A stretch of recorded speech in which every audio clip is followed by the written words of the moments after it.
Hi, my name is Mark, and I'm a senior partner at company Gofeisen & Scherle.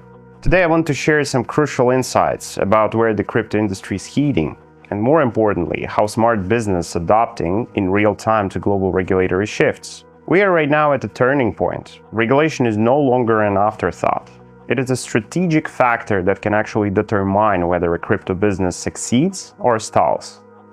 In Europe, new MiCA framework bringing clarity and structure. That's a good thing in many ways. It strengthens trust and aligns the market, but it also comes with a cost. We're seeing increased compliance burdens, long licensing timelines, and a spike in the operational costs. And while many companies still view the European Union as their base, we're now seeing an important shift. Crypto businesses are looking beyond Europe, not just to escape complexity, but also to unlock real strategic advantages. The reality right now is the following. Choosing a jurisdiction outside of the European Union is no longer a loophole. It's a smart move if it's done right.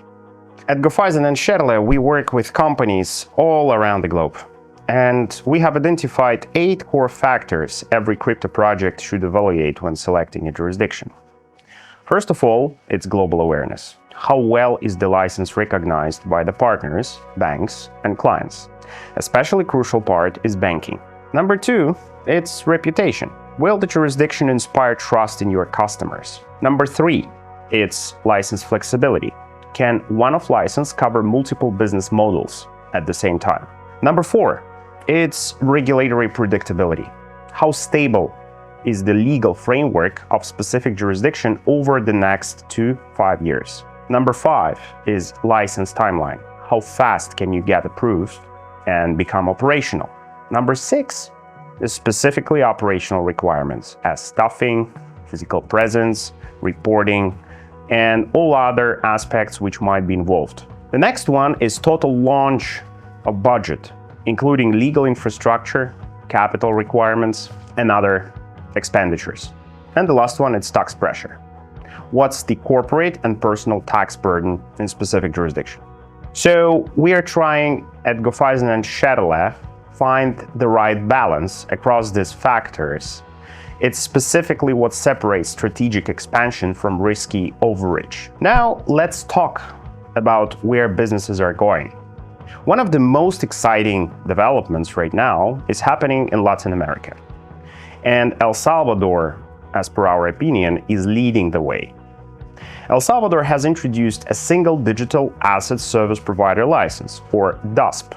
It specifically covers a broad spectrum of crypto activities under one regulatory umbrella.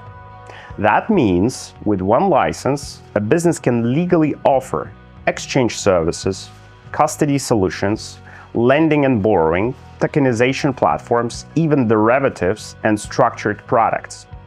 This is in stark contrast to the fragmented regulatory landscape we see in many other jurisdictions. But the appeal doesn't stop there. El Salvador offers zero corporate income tax for digital asset activities, a rare and powerful incentive. And yet, this isn't an offshore shell setup. Companies must have a physical office, qualified compliance personnel, and maintain transparent reporting. This is what requires El Salvador in addition to all above mentioned. That's exactly the balance that builds both flexibility and credibility.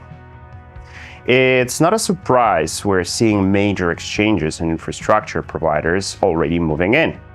The window of opportunity is open, but like any emerging hotspot, early movers stand to benefit the most. Now, El Salvador isn't the only option. Besides, Canada remains a solid, trusted jurisdiction.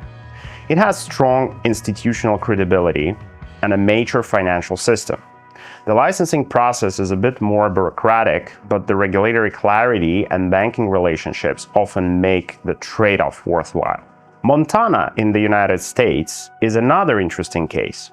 Here, companies can register a money service business, or MSB, at the federal level without needing to comply with a burdensome state-level crypto regulations. In other words, Montana just does not have any state crypto regulation.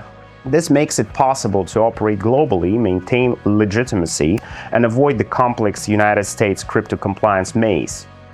all while staying outside of the United States consumer market if that's your choice. We're also watching Brazil, Bosnia, and Australia, jurisdictions showing early promise, especially as global interest in alternative crypto hubs continues to grow.